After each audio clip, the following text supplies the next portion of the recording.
health, we have conducted a research, empirical research on mental health chatbots and compared the efficacy in bias identification and rectification and affect recognition between therapeutic chatbots and non-therapeutic chatbots. More details in a moment. Yeah, I would just, okay, I hope that, okay. Something is wrong with the slides. Okay. So mental health chatbots are a type of conversational artificial intelligence. The main arguments to use them, the main advantages, possible advantages, are round-the-clock support they can provide in case of limitation in the number of therapists. For example, the fact that they are accessible round the clock, or they can actually be a tool of choice for people like some autistic individuals who may find it difficult to interact with people directly. In my opinion, these are two main arguments, two main advantages. However, there are certain limitations, certain pitfalls which interest me the most, particularly how mental health chatbots use the cognitive behavioral therapy.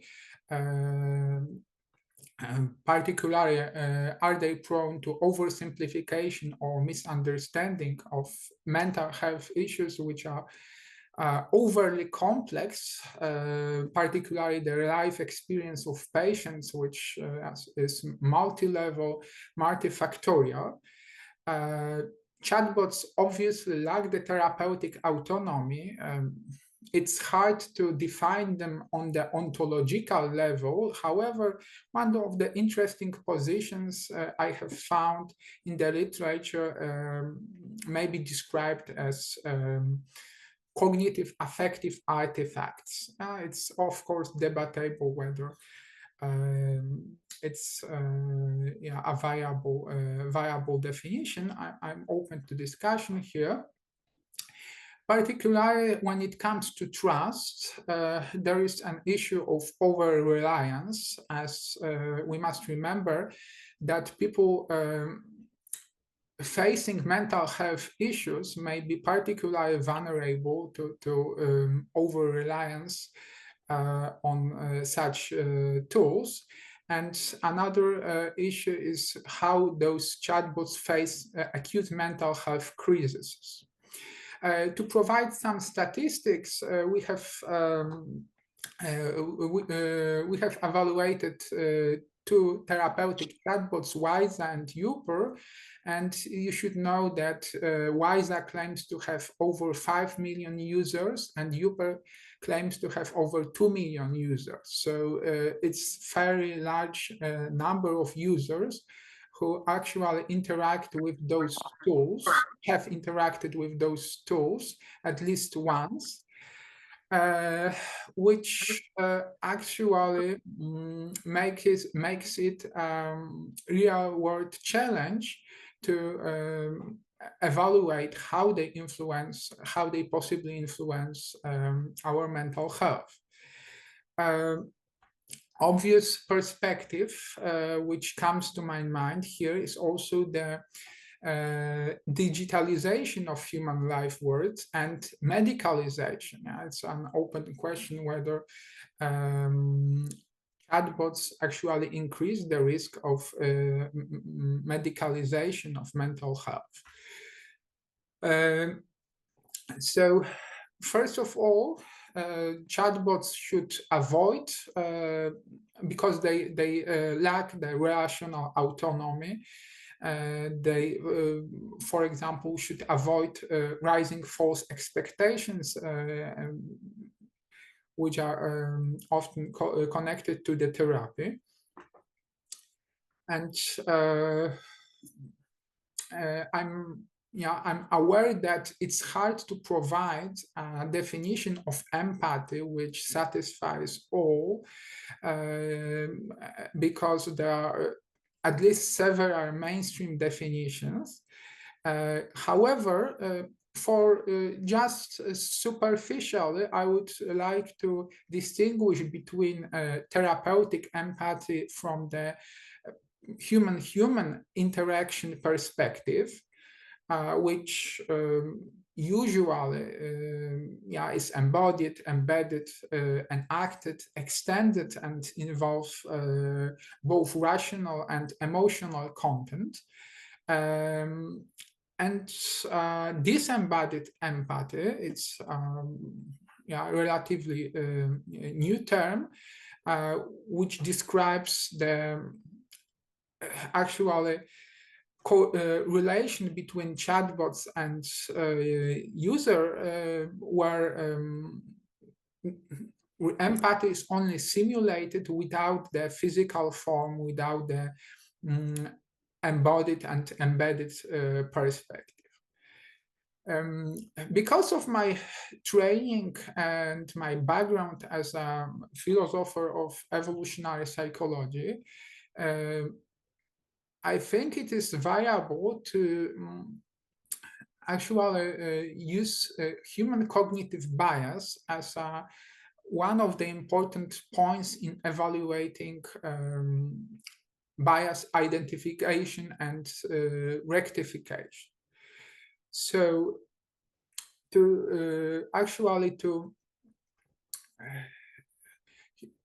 we have selected 6 human cognitive biases, which are especially relevant for mental health, mainly anxiety disorder, mild to moderate depressive disorder, OCD, where yeah, which are present and can actually influence the interaction between chatbots and the user of chatbots. So first of all, we would like to identify whether chatbots are prone to unproportional reinforcement of existing biases, which, if not corrected, if not identified and rectified, can actually have a negative impact of the mental health. Of course, there are many other issues here, so forgive me for a very narrow analysis, like there is, when talking about trust, there is of course issue of ethical use of collected data. However, I would focus on focus on trust in the relationship between chatbots and their users. So first of all, I would like to demonstrate some limitations which I have selected from the literature. We should be aware of before delving into the analysis.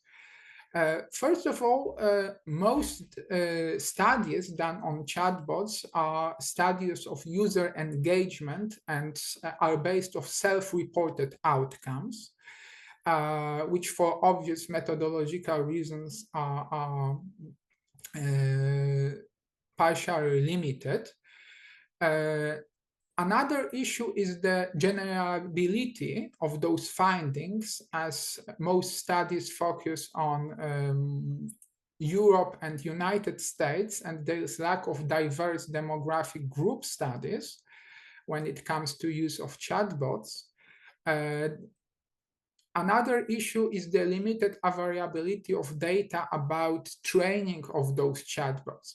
I have personally contacted companies which are responsible for development of those chatbots, and Wise and Uper answered to my mails. However, one of the companies, Vuebot, actually denied access. And even when it comes to Wise and Uper, the mail exchange was very superficial, to say at least. In literature, it is hard to find any study which is, for example, which reveals the exact data about training of those tools.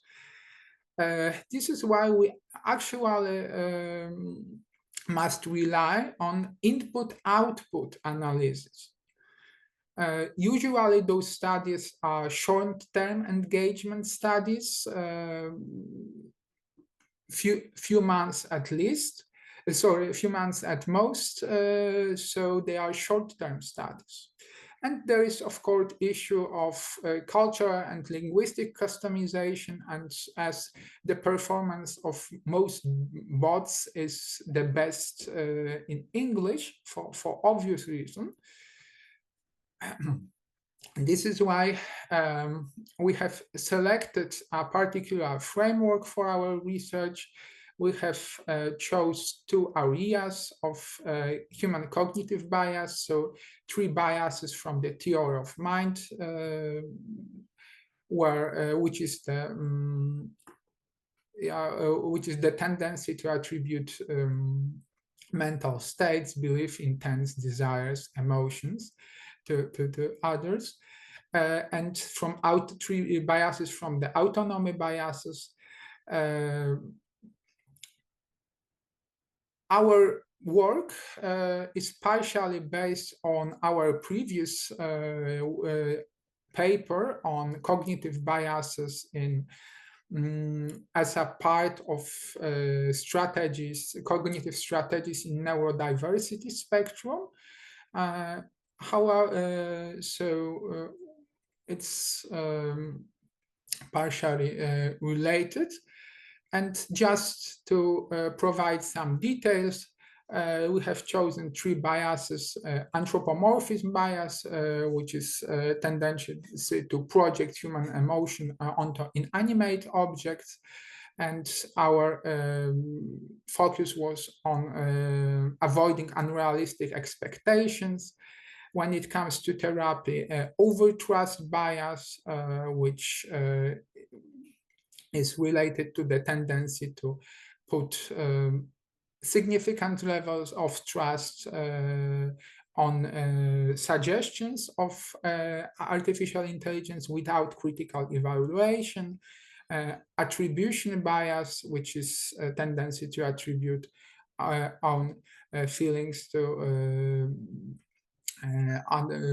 bots in this context, and three biases from the autonomy bias category, which is illusion of control, tendency to believe that we have control over external circumstances where we have limited or no control, fundamental attribution bias, where we actually blame others' negative actions on their characters, while attributing their own flaws to external factors, and the opposite when we discuss our own flaws.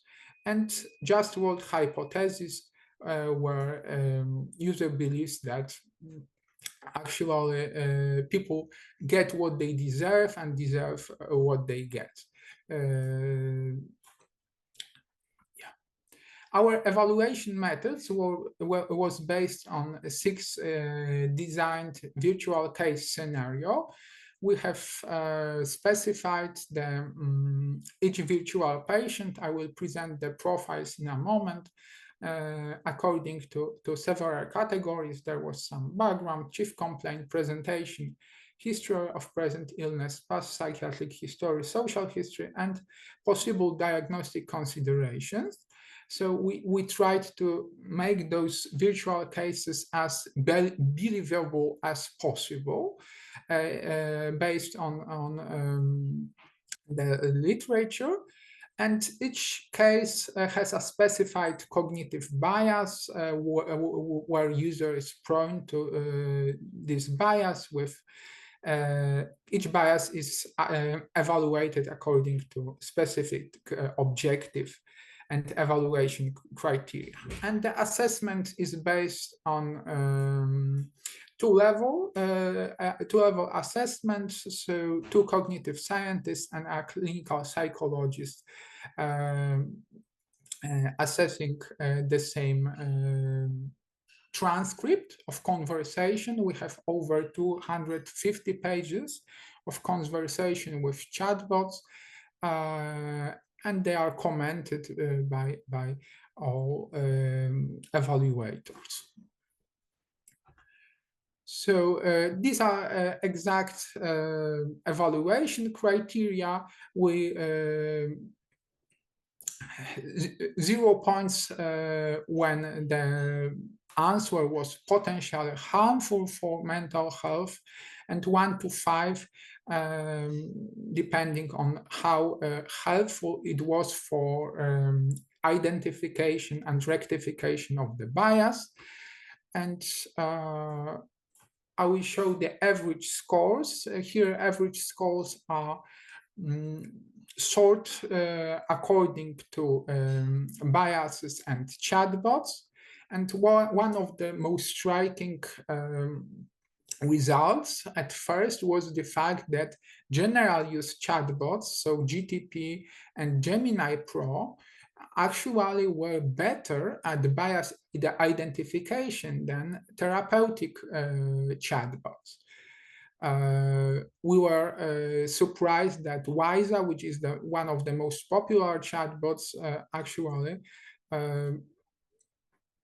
was very poor at bias identification and rectification. The same data presented in a form of parallel coordinates plot. And for clarity, comparison of therapeutic versus non-therapeutic chatbots. And when it comes to all 6 biases.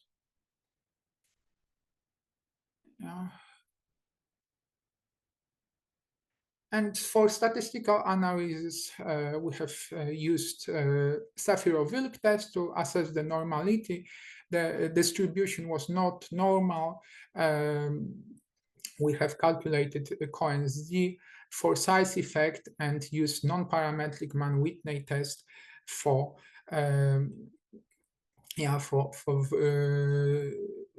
to compare the distributions. And when it comes to basic measures, mean and standard deviation between therapeutic and non-therapeutic chatbots, and Cohen's d for size effect, we can see that in all 6 biases, the size effect is quite moderate to substantial. So there was a difference between therapeutic and non-therapeutic chatbots. And as I mentioned before, therapeutic chatbots were outperformed by non-therapeutic chatbots. So generally, we were quite surprised by these results. And briefly, I would like to present our biases, starting with the anthropomorphism bias, where we have a virtual profile of a person, Alex, who actually has a tendency to ascribe certain human characteristics to non-animate objects. We have, of course, it's an exaggeration. It's an exaggeration to test chatbots. So real life scenario probably would be a little milder. However, Alex called some of his devices by name, like Charlie for the computer, Lucy for the car, and Mr. Frosty for the refrigerator.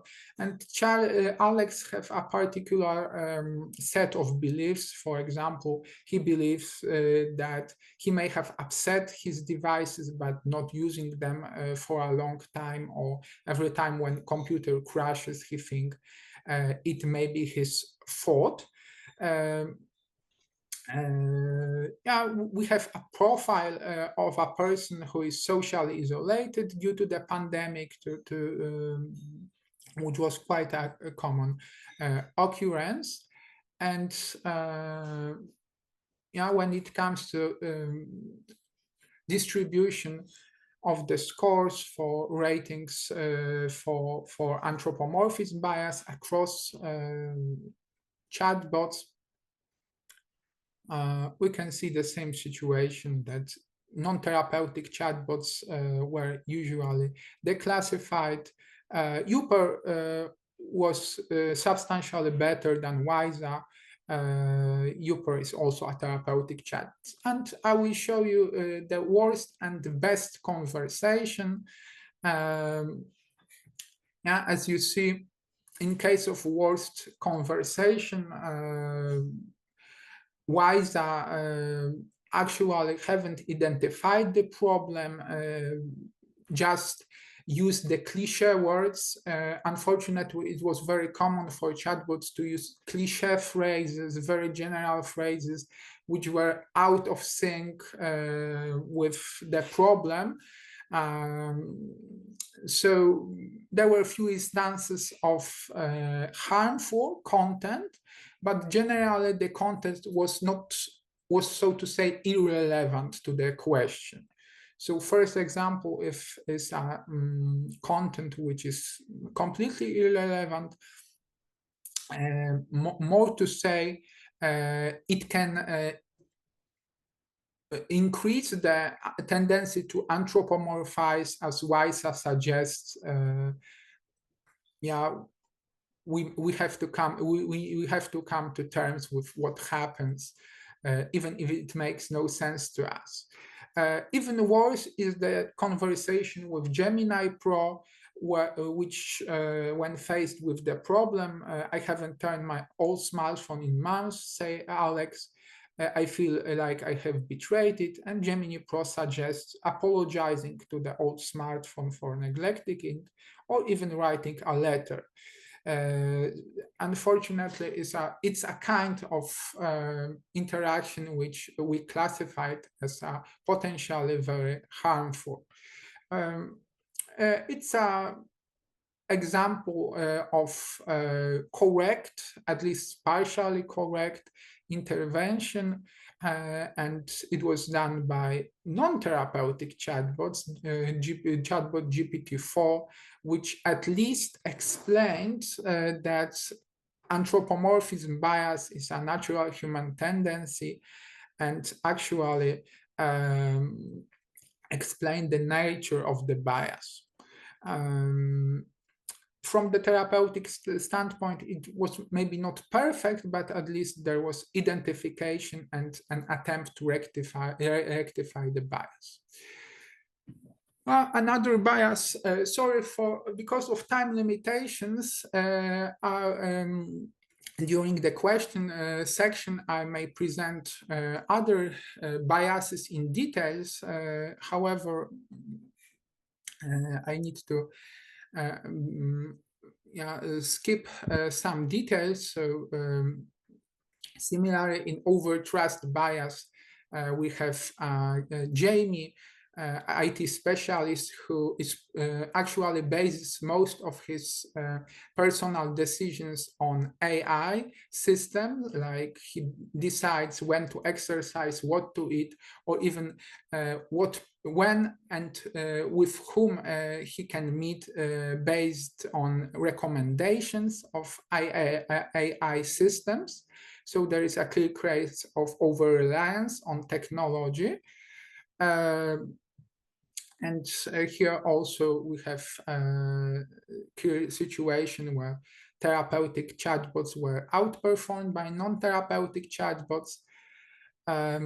the answer was the worst answer provided by Weiser was not relevant to the problem. Actually, Weiser acted as if, as if actually not addressing the problem at all, and Upper provided one of the, maybe not perfect, but definitely at least acceptable answer by at least saying that there is a need to balance the using of technology with some instincts, emotions, and personal experience. The third case is a prior university professor who actually thinks that her her work successes were due to the intervention of artificial intelligence. For example, she thinks she may have got promoted because of the AI recommendation, or even she thinks her paper may have been accepted because of AI bias. And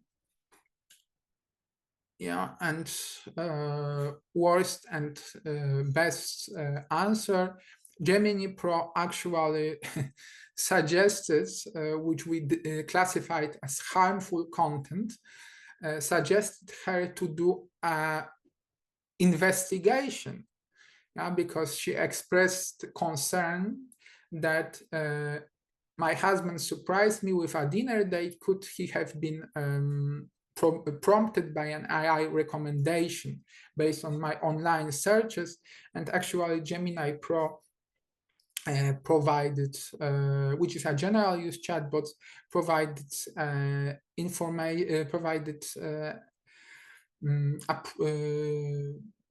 tip to do a search for patterns and check what she has been searching recently, or even consider her husband's relationship with AI system. And the best scenario, case where GPT actually explained the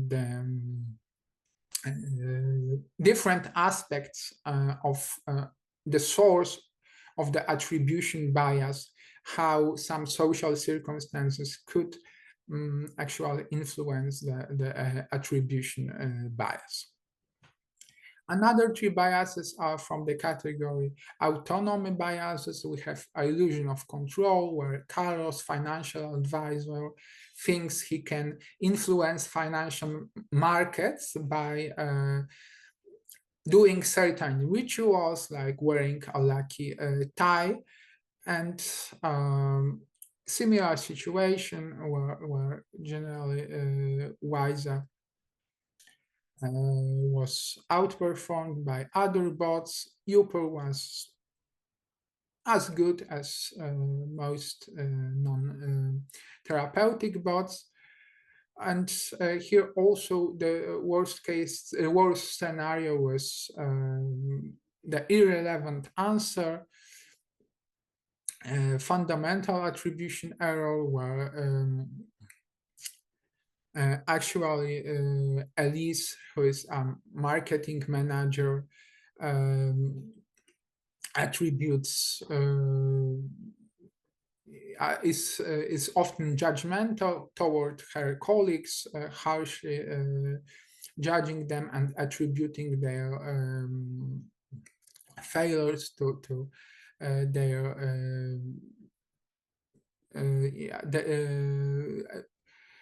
to their personality. And worst answers were actually Wiser suggest that we can change how others act. So Wiser do not identify that there is an over exaggeration judgmental attempts to actually describe the behavior of other people, but say that we can't change how others act. And the best answer, which provides some nuanced analysis, maybe not tailored to therapeutic content, but at least detailed in terms of analysis of bias identification. And the last scenario, which is just word hypothesis, we have a high school teacher, which is also judgmental towards his disciples. Yeah, he doesn't take into account that, for example, some personal difficulties or interpersonal relations can affect the student's performance. And yeah, unfortunately, the attempt to reframe his thought in case of Weiser is not, so to say, adequate. Gemini provided the most detailed answer here. And second aspect we have evaluated, because the first one was bias identification and rectification, the second was affect recognition. We tried to evaluate how good are the chatbots and non-therapeutic bots at evaluating affect and attuning to users' affect. Yeah, and when it comes to the general results, the results were far worse than in case of bias identification and rectification, as we see substantial difference between therapeutic and non-therapeutic bots is visible in 4 out of 6 biases. However, the mean is quite low, substantially lower than for bias identification and rectification. So average scores are lower. Mostly therapeutic chatbots are also outperformed by non-therapeutic chatbots. And here we have comparison of the results. Except for overtrust bias and attribution bias, we see this tendency for therapeutic chatbots to be outperformed by non-therapeutic chatbots. Yeah, and I think it's time for conclusions. First of all, what is the most striking is the high degree of bias perpetuation. Unfortunately, I must say from it was exploratory research.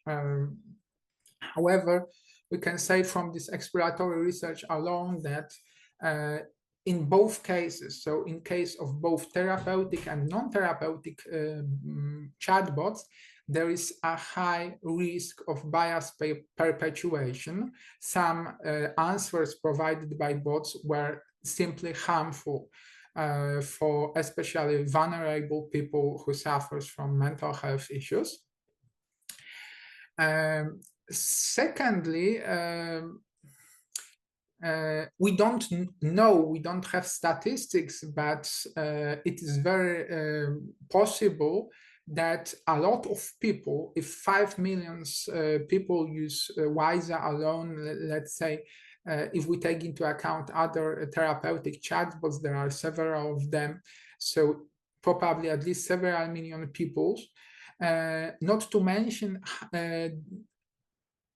our estimation how many people can use non-therapeutic chatbots for mental health purposes, as it is not forbidden. We can say that general use chatbots like GPT or Gemini actually display those disclaimers saying that they are not mental health chatbots and they shouldn't be used for mental health support. But actually, we think that it is not enough. Just providing a disclaimer actually may be not sufficient, because user can easily ignore disclaimer and ask for mental health advice and actually assume that if ChatGPT, for example, provides support in other life circumstances, it can also provide support for mental health, which raises substantial ethical concern, and it's an open question whether there should be some kind of limitation related to asking general use chatbots for mental health support. Therapeutic chatbots, on the other hand, therapeutic chatbots are very limited in their capabilities. They usually try to minimize user discomfort, but it's not the most important point of the CBT. Minimizing user discomfort can, in some situations, be even harmful, because actually, in order to gain some degree of independence, in order to be able to reframe our own thoughts during mental health crises, it's not comfort what we seek. So we think that therapeutic chatbots interventions are insufficient, to say at least, and aimed at user satisfaction, because they are, how to say it, commercial products. They put a lot of effort to make the user satisfaction important metrics, and actually it may be harmful for mental health of the users. Not to mention the fact that actually excessive or inappropriate use of chatbots may worsen some mental health conditions, particularly when it came to bias identification and rectification. This is what we tested. We can only speculate about other aspects. It's true that how can I explain the fact that general use chatbots performed better than therapeutic chatbots? They are usually trained with more extensive data sets, so and they operate across wider range of domains of data types, and because of that, they probably had an upper hand when it comes to bias identification and rectification. But therapeutic chatbots are usually trained on more limited data sets. However, both type of bots, both therapeutic and non-therapeutic, faced substantial difficulties when it comes to managing mental health concerns, especially they were very poor. They performed very poorly when it came to emotional depth of the conversation and affect recognition. The affect recognition part was quite